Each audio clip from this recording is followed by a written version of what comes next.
जैसे ही मोदी ने डोवाल को उतारा, कनाडा ने फौरन अमेरिका फ्रांस को फोन घुमाया। हर तरफ से जब मिली फटकार तो नन पड़ गए जस्टिन ट्रूडो के तेवर।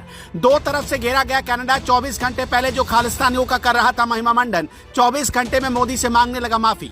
भारत ने एक तरफ डोवाल तो दूसरी तरफ जयशंकर को लगाया मोर्चे पर। आखिर जब मोदी जयशंकर के साथ मीटिंग कर रहे थे तो अमित शाह डोवाल के साथ मोदी का कौन सा मैसेज शेयर कर रहे थे। एक ही दिन में 2 घंटे के भीतर दुनिया की डिप्लोमेसी को समझने वाले 2 बड़े नेताओं से पीएम मोदी और अमित शाह क्यों मिले। सबसे पहले कनाडा के मामले पर पीएम मोदी ने एस जयशंकर से मुलाकात की।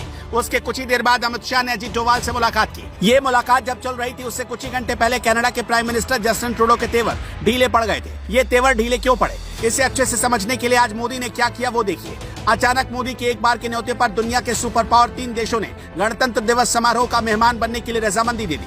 क्वाड देशों के 3 राष्ट्राध्यक्षों ने गणतंत्र दिवस समारोह में आने के लिए हाँ कर दी।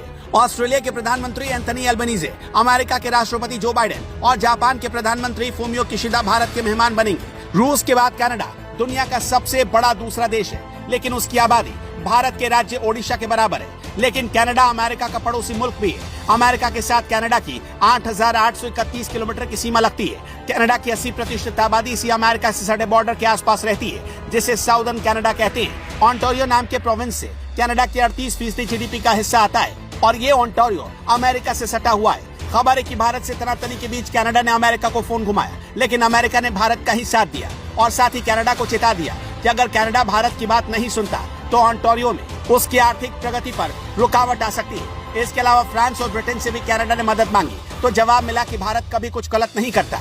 इसके बाद जस्टिन ट्रूडो को पता चल गया कि भारत से टकराना इस वक्त ठीक नहीं रहेगा। बीते 5 सालों में कनाडा से भारत ने व्यापार कम कर दिए। भारत में 600 से ज्यादा कनाडाई कंपनियां काम कर रही हैं और 1000 से ज्यादा कनाडाई कंपनियां भारतीय बाजार में कारोबार करती हैं। इससे आप अंदाजा लगा सकते हैं कि अगर दोनों देशों के बीच रिश्ते खराब हुए तो नुकसान भारत को नहीं बल्कि कनाडा को होगा।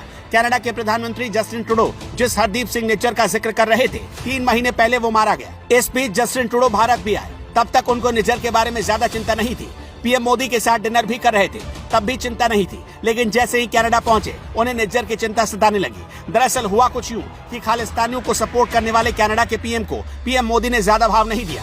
कनाडा में 14 लाख से ज्यादा भारतीय मूल के लोग रहते हैं। कनाडा की 4 करोड़ से कम आबादी में करीब 1.3% लोग पंजाबी बोलते हैं और इनमें से भी 90% लोग कनाडा के अब वोटर बन चुके हैं। ट्रूडो इसे अपना वोट बैंक समझते हैं और इसे मजबूत करने के लिए वो हर बार खालिस्तान का समर्थन करते हैं। खालिस्तान का समर्थन करने के पीछे एक और वजह है। कनाडा की संसद में लोकसभा की कुल 338 सीटें और यहाँ बहुमत के लिए चाहिए होती है 170 सीटें।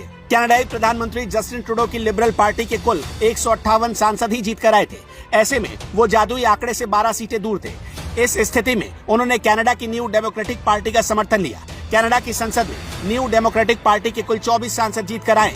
इस पार्टी का मुखिया जगमीत सिंह है। जगमीत सिंह एक कट्टर खालिस्तानी है। हाल ही में उसने कनाडा की संसद में जस्टिन ट्रूडो को आगाह किया और उसके बाद जस्टिन ट्रूडो ठीक उसी की भाषा बोलने लगे, जिससे साफ है कि जस्टिन ट्रूडो खालिस्तानी भाषा इसलिए बोल रहे हैं ताकि उनकी सरकार न गिर जाए। कनाडा में अगले साल चुनाव होना है और जस्टिन ट्रूडो को यह डर सता रहा है कि कहीं इन खालिस्तानियों की वजह से उनकी सरकार न चली जाए। अब आप ही बताइए, भारत सरकार को कनाडा के इस रवैये के खिलाफ कैसे एक्शन लेना चाहिए? अपना जवाब आप हमें कमेंट बॉक्स में बता सकते हैं।